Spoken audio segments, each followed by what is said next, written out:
Hey everyone, my name's Chris, and on this channel we talk Kanye West, and this is going to be probably one of the weirdest videos. Weird? I think weird's a fine word to use here. This is strange times. So this interview came out by Forbes. It was released at 1:11 a.m. Eastern Standard Time. One, that doesn't typically happen. Two, it's just I think it's the Kanye interview answering a lot of the questions a lot of us had. But if the reaction on Twitter is anything to go by, and our Twitter account has 27,000 people, a majority of them very diehard Kanye fans that have been riding with Kanye through thick and thin, and a lot of them are saying that this interview is disastrous. And I think the short of it is that a lot of the points I definitely disagree with as well. Um, and while Kanye is answering a lot of the questions that we wanted him to answer, I think a lot of the answers are not what I personally would hope for or think is the best answer in the scenario. So we're going to go through this long ass interview, and I hope you can bear with me through it and just kind of go off the cuff of some of the points that he makes and reacting to some of that, providing context to some of it. So let's go. So Randall Lane did this interview saying Kanye West's 4th of July declaration via tweets that he was running for president lit the internet on fire, even as pundits were trying to discern how serious he was.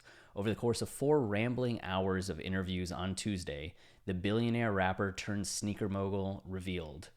All right, so here we go. That he's running for president in 2020 under a new banner, the birthday party. With guidance from Elon Musk and an obscure vice presidential candidate he's already chosen. Like anything I've ever done in my life, says West, I'm doing to win. Which that confirms a lot of us had been wondering if it was just album promotion and he was setting up the attention getting and the media frenzy around him running for president, but had no intention of actually following through, just to have everybody then go and listen to and buy God's Country. We saw him do similar things with Jesus is King, Yay, The Life of Pablo, Yeezus. He just kind of enters into publicity getting mode rather than doing the normal PR tour that most people do. And then Travis and I, in a podcast episode, had talked about Kanye probably running under a banner that was like the Yay Party or Alien Party or something like that. Birthday Party was not one that we thought of, but it is fitting for Kanye and just the celebratory nature, the kiddish nature of Kanye. So we have that he no longer supports President Trump. That's a huge deal. I am taking the red hat off with this interview. So he's officially parting ways with Trump, which I think if that was just kind of the end of this, it would be a huge W for a lot of people and kind of what most of us, I think, had expected at this point, even despite Kanye in recent interviews that had come out in 2020 still celebrating Trump. It also seemed like there was a growing divide between Kanye's morals and Trump's morals, especially as the country has continued to tailspin further out of everything. So that he's okay with siphoning off black votes from the Democratic nominee, thus helping Trump, which that was one of the major complaints on the poll that I did on Twitter that had Kanye, Biden, Trump. They got 591,000 votes. The top comment under it, which ratioed me, I think I ended up with like 6,000, 7,000 upvotes. That had 15,000, and it was just somebody saying that this is a ploy by Kanye to get votes to Trump. And there were a lot of people saying that Kanye running only divides the votes against Trump, giving Trump a better shot to win. So with Kanye saying that he's okay with that is only going to fuel the fire of critics against him. I'm not denying it. I just told you to say that the black vote is democratic is a form of racism and white supremacy, which this idea of monolithic thought is something that Kanye has been going up against since 2018. And I think overall, I agree with the concept of it. Like me being a person from Ohio, it's always weird to me when I tell people I don't like the Ohio State Buckeyes, which way different level of like just stress that comes with it. Like Kanye's talking about like, this is my race and I'm being forced to be something that I don't want to be, and all the pressures that come with that, which is way different. Like he doesn't want to be a Democrat, or he supports Trump, and you have Ta-Nehisi Coates writing articles, I'm not black, I'm Kanye, which is whoever Kanye supports, he's still a black man. And it's just like, I don't like country music and nobody tells me I'm not white because of it, right? They don't question my race. If I say I'm bad with money, nobody says I'm not Jewish. They may joke about it, but nobody like gives me a hard time about it. Not liking Ohio State Buckeyes doesn't make me any less of an Ohioan, right? I just don't like college football. So it's things like that that Kanye dislikes to a large degree, that idea of monolithic thought, especially when it goes from something as harmless as the situations that I described for myself to something a lot more repercussion heavy with race, with money and institutions and the like. It can escalate very quickly. So he says that he's never voted in his life, which we already knew, that he was sick with COVID in February, which I did not know that. I think that's a big revelation. Though reading the article, it doesn't say that he got tested for it. I'd imagine that he would, but kind of crazy to think that Kanye had it. I know he and Kim were kind of bunkered up in Wyoming. So curious when he caught it, how he caught it, all of that. That he's suspicious of a coronavirus vaccine, terming vaccines the mark of the beast, which I am anti-vaccine, just very openly. So I don't think I would make much allowances for that in this case. It kind of even ruins the song Everything for me. Like I can, ooh, yeah, that's getting into things. Like I don't even know if I respect the option that people have on it, or the view that people have on it. Like it's one thing for me personally to be like, oh, you don't like this novel or TV show or book or album or anything like that. Like, yeah, feel that way. But when it comes to vaccines and the issues that that has for the public and a lot of what I deem the nonsense around that, that he believes Planned Parenthoods have been placed inside cities by white supremacists to do the devil's work. Also starting to get out there, as I'm very much somebody that believes that Planned Parenthood is does a lot of helpful things for a lot of women that goes beyond just abortions, right? That he envisions a White House organizational model based on the secret country of Wakanda and Black Panther. I know that's going to sound ridiculous to a lot of people, but I think that's also like kind of peak Kanye. He sees something, wants to sample it, and the reality of it would be much different, but he just gets excited about the vision of something in pop culture and how it can be applied. I mean, you look at his career in music, you look at his career in fashion, and all the time he has these kind of childish or cartoony views on things that he applies to what he's doing, but what he actually does comes out in a way that people consume and agree with and enjoy. So even though he's describing it in this Wakanda manner and that could set off alarms for people, I think that's just the inspiration, right? It's not what he would actually do, or he wouldn't go about it in a way that's not serious. Okay, so now let's get into the actual content here. And that's just for starters. For much of the phone calls, his core message strategically was that he has 30 days to make a final decision about running for president. At that point, he says he'd missed the filing deadline for most states, though he believes an argument could be made to get onto any ballots he's missed, citing coronavirus issues. There were articles that went out saying that Kanye had missed ballots in like 8 or 9 states, including Texas, Illinois, the Carolinas, like some major places. Excuse me. He said, I'm speaking with experts. I'm going to speak with Jared Kushner, the White House, with Biden, says West. He has no campaign apparatus of any kind. His advisors right now, he says, are the 2 people who notably endorsed him on the 4th. His wife, Kim Kardashian West, and Elon Musk, of whom he says, we've been talking about this for years. Adds West, I proposed to him to be the head of our space program, which makes sense. Some people have tabbed Musk for vice president, but because Musk wasn't an American-born citizen, he can't be vice president since that's next in line for the presidency, but he could definitely have some kind of cabinet position, head of space, anything like that. An hour into the interview, the hedging was done. He says he definitely plans to run in 2020 versus his original plan in 2024. The campaign slogan, yes. Yes is exciting.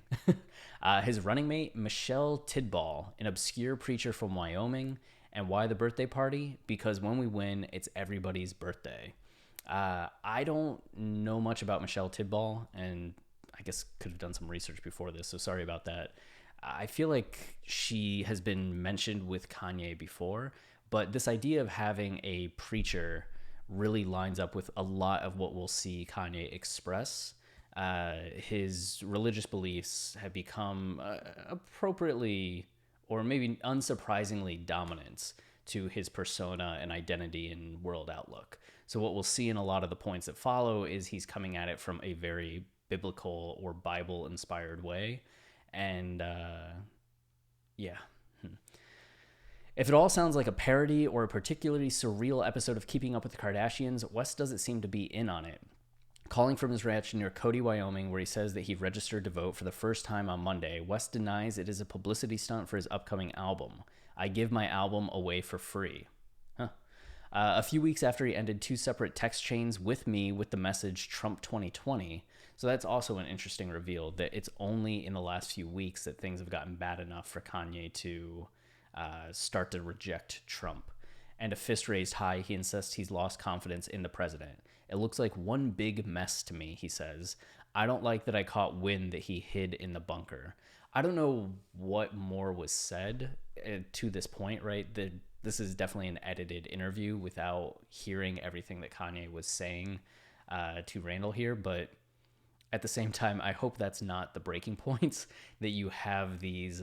What he's referring to is that during the protests and the protests on DC, as the protesters got closer to the White House, it was reported that Trump actually got, or maybe even requested to go down to the bunker for safety, and that he was down there for his safety and out of the public eye instead of addressing America. And instead of like showing that he had a plan, had a message, had strength. I mean, he's a joke. He's a joke, but I mean, there should be so many other things that can be the breaking point, but at least there was something that was the breaking point for Kanye with Trump. It looks like one big mess to me, he says, which, yeah, it has been one giant mess without any plan, any recourse. With the coronavirus, like the messaging has become, we just have to live with it.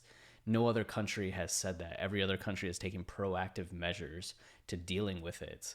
And the benefits have clearly happened as the virus has plummeted in all of those places, except here it's continued to rise. And only here across the entirety of the world have we had the cases go in the way that they've gone, which is just upsetting, like tremendously upsetting. And that starts from the top.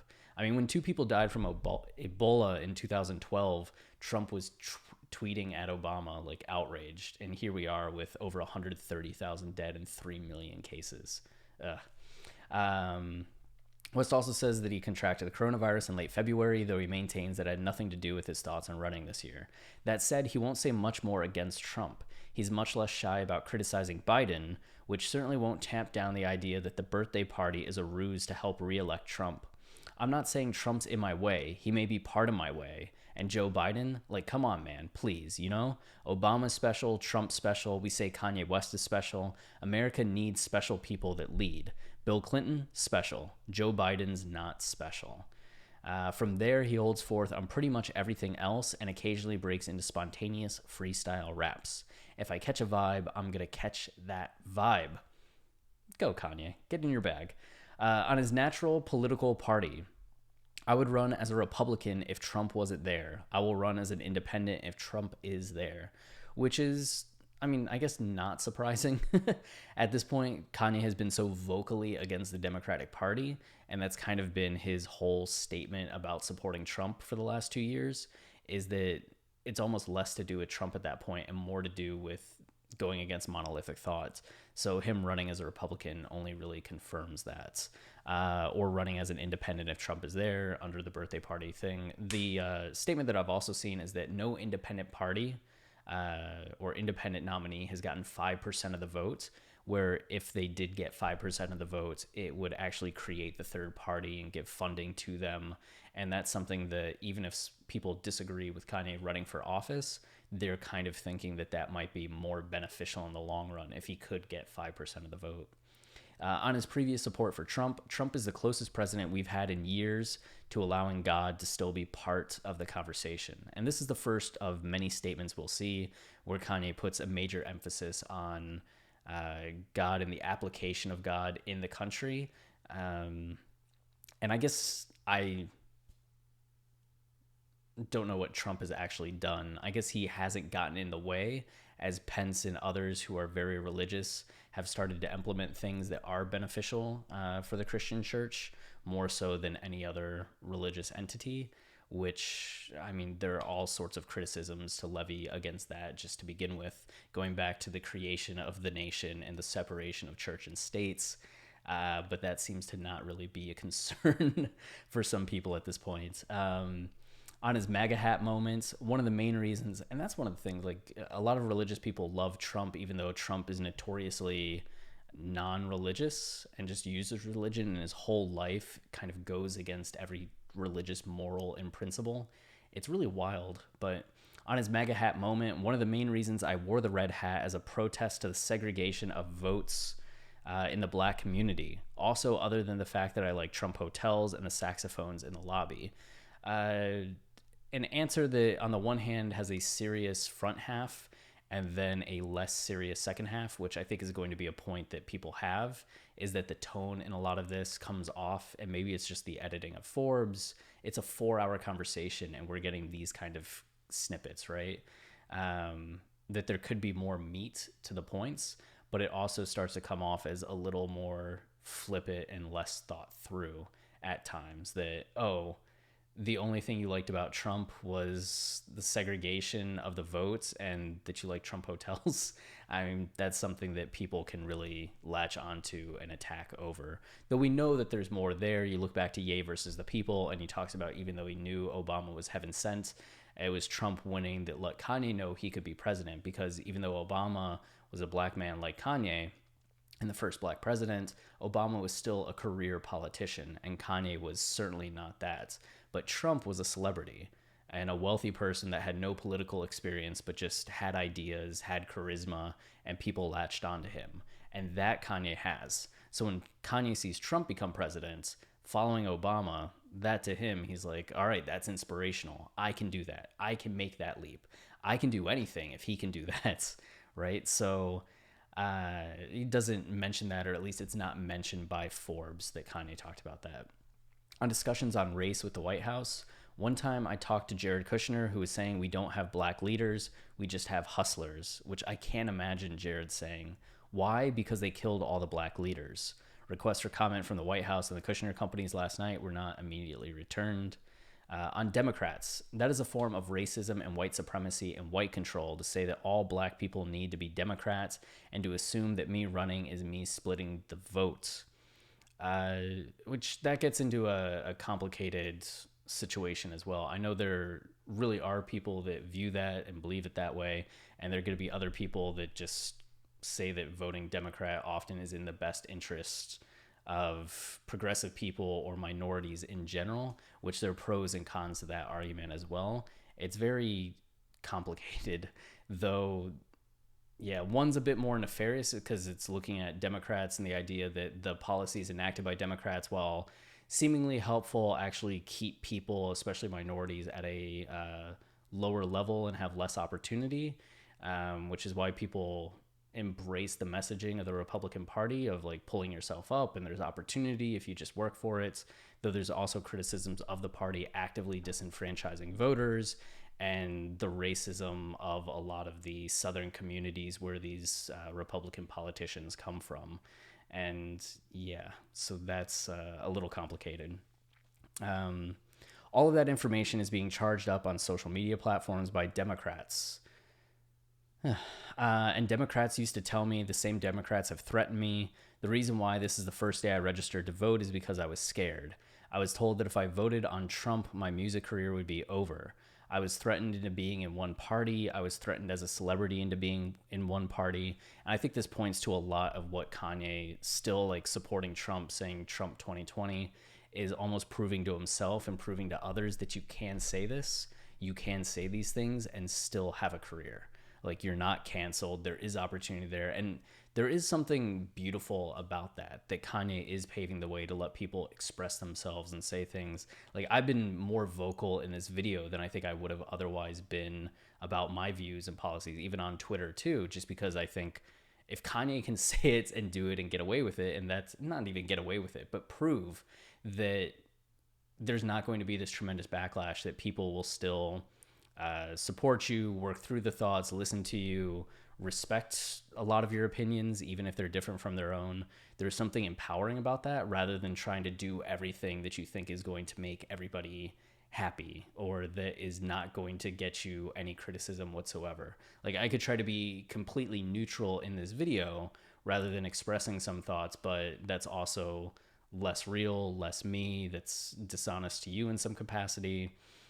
So I do think there's a lot of inspiration in what he's doing, though I think people would counterpoint that the times that we're in and what's at stake is also problematic, which is exactly the kind of thing that Kanye would then push back on. Like, you're telling me that I can't be me, that I can't do this because of what's at stake, but you're just going to keep saying that time and time again and taking away my power to be myself, even if it is serious this time. What about the next time and the next time and the next time until I'm just following every order and everything that people have to say? I agree with that in a lot of ways, but I also, like with most things, I don't think it's ever 100% of the time a good rule to follow, right? There's always the exceptions. So I do think you have to pick your spots and see what feels right with you. And for Kanye, this is what feels right with him. So I was threatened as a black man into the Democratic Party. And that's what the Democrats are doing emotionally to my people, threatening them to the point where this white man can tell a black man, if you don't vote for me, you're not black, which is something that Biden legitimately said to people, which, my God, like, how can you say that? Like, he's trying to be cool, he's trying to be funny, but it's still such a deaf and stupid thing to say when you're running for political office. Like, my goodness. So you can see that really resonated with Kanye. That turned Kanye off. I think the counterpoint to that would still be, like, has Trump not said anything that's just as bad as what Biden said? And yet there's no counter criticism there. But to Kanye's point about, like, this is what the Democrats are doing. Yeah, when you have the main person of the party saying things like that, it only plays into this mindset that I am being manipulated into this position rather than just being allowed to be. I get that, but then at the same time, it also goes back to what the parties have done for people, and there's a lot of arguments to then be made about, even if you want to be that party, like, still looking at what the parties have done for people, there's more problems with this one, which is why this one gets recommended. On how the race will be decided, let's see if the appointing is at 2020 or if it's at 2024, because God appoints the president. If I win in 2020, then it was God's appointment. If I win in 2024, then that was God's appointment. So just a very religious and spiritual thing to say. On the coronavirus cure, we pray for the freedom.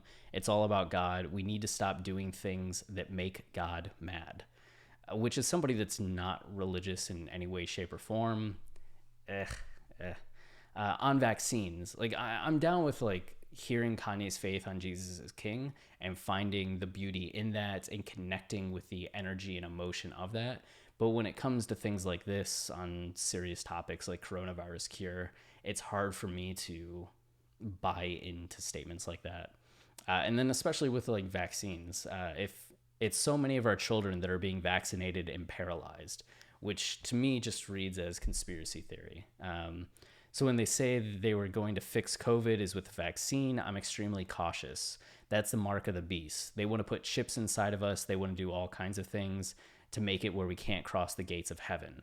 So this is getting into that idea of science and science-based approaches to things versus the religious belief, and this conflict that can happen where people's belief whether it's Christianity or something else, like parents that are vegan that feed their kids a vegan diet and then the child dies because they don't have the sustenance that's needed. Because even though a vegan diet can be fine for an adult, it may not be what goes well for a baby or infant or even pets. Like there are people that try to give their pets a vegan diet and it doesn't go well. So whatever, like kind of the belief system that's there, we see these times where you get the conflict of science and what science is saying is best for people versus the beliefs that they have, and kind of these theories that if I have this chip in me, I'm not going to be able to cross into the gate of heaven. I don't know where the chips thing is coming from, but still, if it's going from that to then vaccines and rejecting the idea of vaccines, I'm sorry when I say they, the humans that have the devil inside of them. Yeah. So now people are being labeled as having the devil inside of them, which I guess is classic rhetoric just in terms of religion. Like you can be filled with the spirit or you can have hold of the devil. It can often be metaphorical, but I think it's often one of those things that can be a slippery slope as well. When you start labeling people that disagree with you or have different views as having the devil inside of them, you make them a villain in a way that becomes way more combative. And easier to make us versus them than as somebody with a different opinion that you can then reason with. And the saddest thing is that we all won't make it to heaven, that there'll be some of us that do not make it. Next question. Okay. On deciding to run for president, it's when I was being offered the Michael Jackson Video Vanguard Awards at MTV. This was 2015. I remember being at my mom's house. My mother-in-law, because my house is being worked on, she calls me son and I call her mom.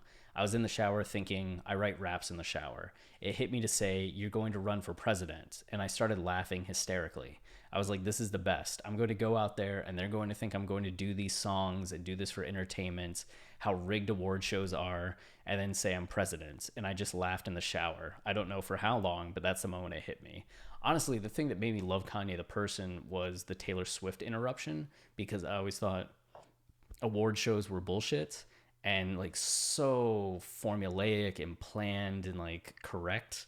To see somebody break all the rules, even if it was upsetting to Taylor, it still didn't seem serious enough for me to not get a lot of enjoyment out of just seeing the show messed up and somebody really say what I think everybody else was thinking.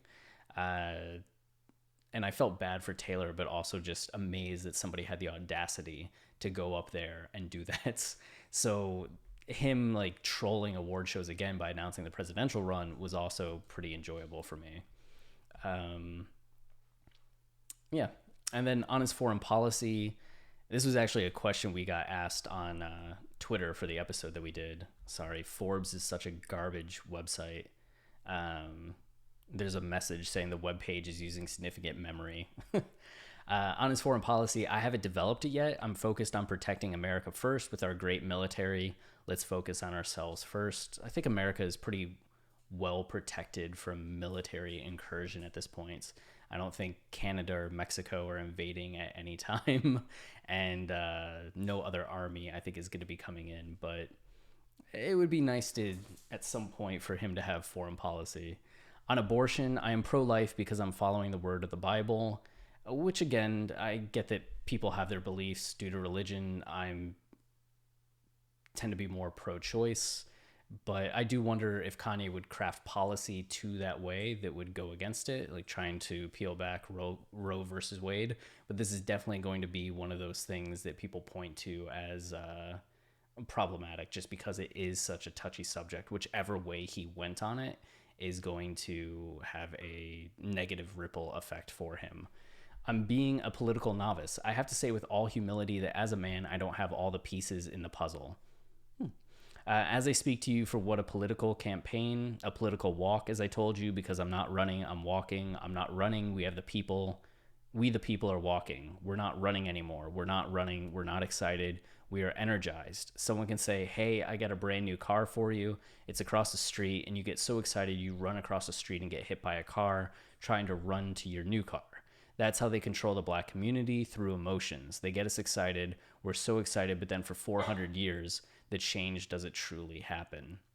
So that's one of those things where I think Kanye gets into his stream of consciousness and kind of goes, and it can feel really rambling and all over the place, but I feel the individual thoughts actually have a lot of value to them. Just the idea of getting overly excited and you run to the car and get hit, it does benefit you to take some time to walk and think things through. And that's something that Kanye has definitely learned over the last few years. And just even in approaching a political campaign, he's somebody that's going to want to collaborate with people. He's somebody that's going to want to take in information. He started saying this in 2018. After all of his political comments, that each time he speaks, he's learning more, he's hearing from more people, he's researching, he's taking in more information. So even though his initial ideas were a bit more flimsy or had more holes in them, that he's improving as he goes. As my puppy starts to bark at me. On the need for racial healing after George Floyd. Well, God has already started the healing. This conversation alone is healing and revealing. We all need to start praying and kneeling. It gets into a rap. Another bar after that, but when a rhyme comes together, I'm going to complete it, not inside the lines created by organizations that we know as our reality. The schools, the infrastructure was made for us to not truly be all that we can be, but to just be good enough to work for the corporations that design the school systems.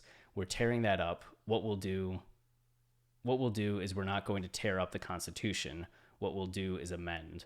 So there might be context missing from that. It doesn't really go into a lot about George Floyd, but just on the idea of healing and looking to amend things moving forward that could improve everything for people. On Black History Month, one other thing, Black History Month, that is torture porn, because when that comes up, what we do is we see, and by the way, if I get that vibe, that's a process, and we're going to be a beautiful, uplifting, fun, creative process as a people, as America collectively, and show the world how great we are. So here we go, Black History Month. Every year they got to remind us about the fact that we couldn't vote, they meaning white supremacy construct, and I said that with the CT at the end. I knew what I was talking about. Our minds are so much more infinite than what's coming across TikTok or Instagram, what's trying to influence our children and the next generation of who we are. And I get that idea that looking backward all the time really does become torture porn when you have a history that was as tortured as the Black community in America, which I think why I've at least seen the movements focus more on modern Black voices, on Black achievements, looking forward to progress rather than history, much in that way. I've seen a similar condemnation of Hollywood, that Hollywood keeps looking to segregated America, to Civil War America, to slave America, to tell the Black story without looking at Black cultural icons that have emerged from that time to like modern Black stories and Black achievement going forward, which I think is a really good point as well. On having COVID-19, chills, shaking in the bed, taking hot showers, looking at videos telling me what I'm supposed to do to get over it. I remember someone had told me Drake had the coronavirus, and my response was, Drake can't be sicker than me, which I think is probably a pun on like sicker than me as in like better than me, just the slang term, which is kind of funny. But that would also be a revelation that Drake had COVID as well. But also kind of goes back to times where it seems Kanye is aware of what Drake is doing, and there have been reports that he views Drake as competition in ways. So that's kind of just interesting that he brings Drake up there and just kind of reveals that aspect to his thinking. But yeah, it sounds shitty having corona. On running in 2020, God just gave me the clarity and said it's time. You know, I was out there, ended up in the hospital. People were calling me crazy. I'm not crazy. Between all of our influences and the positions that we can be put in as musicians, you go on tour, you put out all these albums, and you look up and you don't have any money in your account. It can drive you crazy. Through all of that, I was looking crazy because it wasn't the time. Now it's time, and we're not going crazy, we're going Yeezy. It's a whole nother level now. Notha. And yeah, just kind of rejecting the idea that he was crazy at that time, but looking more at the idea that he was in a stressful spot that put him in a mind state that was devastating at the time, but that now he's in a much better place and that they're going Yeezy. On Joe Biden, a lot of times, just like the political parties, they feel all blacks have to be Democrats. This man, Joe Biden, said, if you don't vote for me, then you are not black. Well, act like we didn't hear that. We act like we didn't hear that man say that. That man said that. It's a wrap. We gonna walk all the people. Jay-Z said it best. For the other candidates, I just gracefully suggest y'all bow out. Trump and Biden gracefully bow out. It's pretty funny. It's God's country. We're doing everything in service to God. Nobody but God, no more. I'm in the service of our Lord and Savior, Jesus Christ, and I put everything I get on the line to serve God. Which, nice for him, but as somebody that's not religious, just concerns me for the fact that I don't think the country should be run through a religious ideology, no matter what it is, when you have people in the country that aren't that ideology majority. Like, a lot are, but a lot aren't. So when you're running the country through that ideal, it's problematic. How do you account for them? Do you make everybody fall in line with those beliefs? That feels unfair and just gets back to the initial separation of church and state that came with the founding of this country. On developing policies, I don't know if I would use the word policy for the way I would approach things. I don't have a policy. When I went to Nike and designed Yeezy, I went to Louis and designed a Louis Vuitton at the same time. It wasn't a policy, it was a design. We need to innovate the design to be able to free the mind at this time, which I feel like is something that people will probably attack because it's a much more straightforward presidential question, like, what are your policies? And instead of answering the question, it's more so getting away from the idea. But it's also Kanye, and he's looking to innovate on these topics. And as he said, he doesn't have all the pieces in place. So this is definitely like a first step in kind of getting his idea or macro space rather than actually getting into specific policy at this time.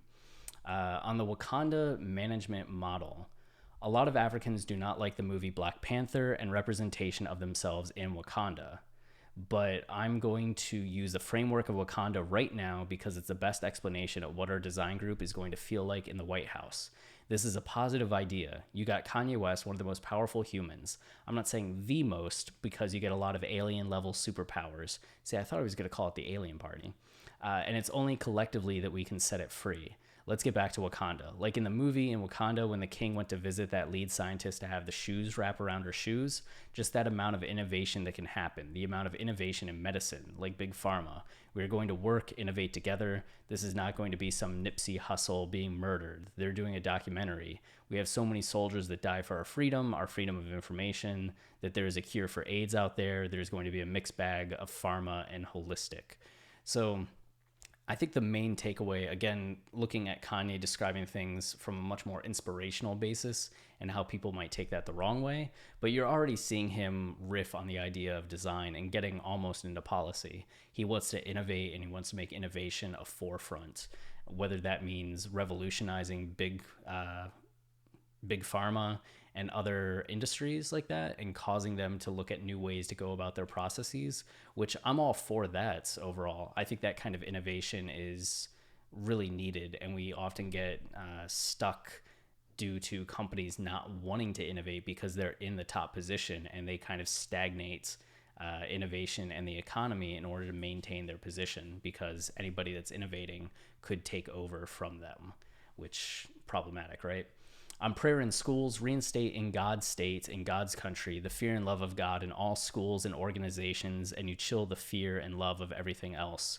So that was a plan by the devil to have our kids committing suicide at an all-time high, by removing God to have murders in Chicago at an all-time high, because the human beings working for the devil removed God and prayer from the schools. That means more drugs, more murders, more suicide. As somebody that was born Jewish and agnostic, born Jewish but is agnostic, like, I didn't want to say like God's state and God's country. Like, I personally don't feel like God has anything to really, the lack of God has anything to do with these issues, as these are issues in places that have God. You have churches that have pedophilia problems. You have government officials that are devout Christians that cheat on their wives and have multiple marriages and do hideous things to their constituents. And I don't think the problem is that people don't have God and that we need more God, but that's Kanye's view on it. And this is, personally for me, a bit more problematic of a stance and points to, I think, a policy or a guideline for policy that I would personally find problematic. On taxes, I haven't done enough research on that yet. I will research that with the strongest experts that serve God. Again, a limitation of who he would work with, based on are they Christians serving God. And maybe that's not the case. Maybe he would work with just the best tax person that happens to be Jewish, or the best tax person that has no religious affiliation, or the best tax person that's from the Church of Satan, right? If it's the best, then it's the best. But if he's limiting to just the best in the Christian community, again, that starts to become more and more of an issue moving forward as it limits the viewpoints and perspective, especially as we talk about increasing viewpoints of race and ethnicities in just art in America and in the people we see representing us in governments and in high-level CEO positions. We're looking for more diversity, and yet his policy here would be minimizing that diversity when it comes to religion. And that will be my answer. Yeah, so I will get together with the strongest experts that serve God and come back with the best solution, and that will be my answer for anything that I haven't researched. I have the earplug in, and I'm going to use that earplug. And that's the thing that I liked or like about Kanye, is that he's always working with other people, but it's also the thing as he's turned more towards Christianity that would worry me, is if he's limiting who he's talking to based on their religious beliefs. On China, when I become president, let me make some promises. The NBA will open all the way back up from Nigeria to Nanchang, and the world will see the greatest athletes play. The world will experience a change in their element. The money is going to come back. I love China. I love China. It's not China's fault, that disease, talking about coronavirus. It's not the Chinese people's fault. They're God's people also. I love China. It changed my life. It changed my perspective. It gave me such a wide perspective. My mom, as an English professor, taught English in China when I was in 5th grade. Yeah, and he spent a year there and had a great time by all accounts. But also one of those things, like, would he open the NBA just immediately, like, because of COVID concerns, or is he talking more about the issue that happened at the start of last year with, who was it, Daryl Morey supporting Free Hong Kong, and China being outraged about that and the issues that happened between the NBA and China. On capital punishment, thou shalt not kill. I'm against the death penalty. I think a lot of people would agree with that. The death penalty has probably killed just as many people that maybe weren't guilty than people that were guilty. That's exaggerated, but there were lots. One of my to-do lists on police killings. One of my to-do lists is to end police brutality. The police are people too. To end laws that don't make sense. Like in the George Floyd case, there was a black guy that went to jail, and it was his first day on the force. So if it's your first day on the force and it's your training day, and this OG accredited cop with 18 violations already starts filing out, are you going to jump in front of that person and lose your job that same day, especially in this climate when 40,000 people lost their jobs?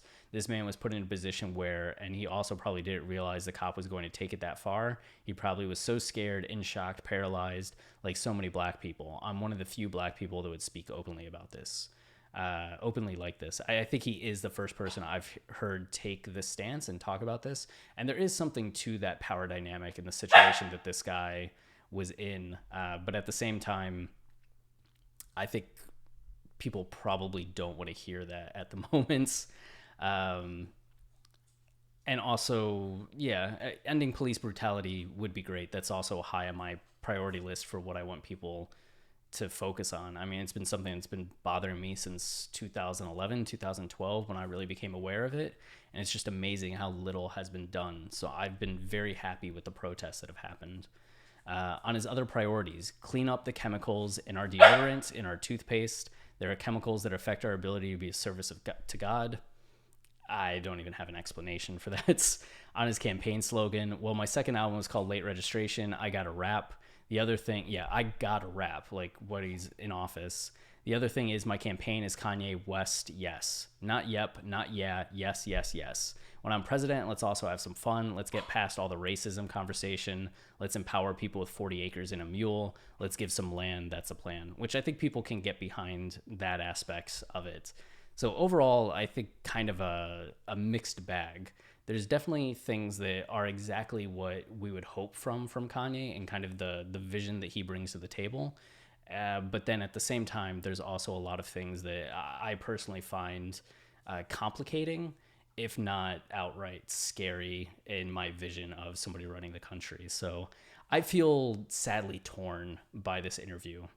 But like with Kanye and most things, I'm very much looking forward to hearing more context and hearing more of what he has to say and seeing if I can be convinced otherwise, right? Because some of it might seem extreme to me at the moment, but when he talks about it further or you hear more of the full quotes, might not be as concerning. But there were some moments in here that are very concerning to me and seems to be from others. So definitely curious at hearing your thoughts on this. And I'm sure you have some differing points of view and opinions. So by all means, please let me know, and looking forward to having the conversation with you. Until the next time, stay wavy, keep it loopy. Cheers.